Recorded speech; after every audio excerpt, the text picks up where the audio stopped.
யோகிகளுக்கெல்லாம் தெரியும், மரண சமயத்துல சில பேரோட ஜீவன் கண்ணால வெளியில போகும், சில பேரோட ஜீவன் மூக்கால வெளியில போகும், சில பேர் செத்து போறத வாயை திறந்துட்டு செத்து போவா, வாயால வெளியில போகும். ரொம்ப கீழ்கடையா வாசனை உள்ளவாளுக்கு குதத்தால வெளியில போகும், பிருஷ்டத்தால வெளியில போகும், பிராணம் துவக்கால கூட போகலாம். யோகிகளுக்கு பிரம்மரந்திரத்தை வெடிச்சுட்டு வெளியில போகும்.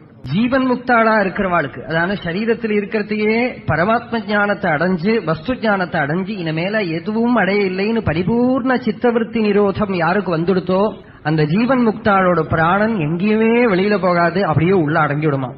அதனால்தான் ஞானிகளோட சமாதி ஸ்தானத்தை தரிசனம் பண்றது ரொம்ப விசேஷம்னு சொல்றான்.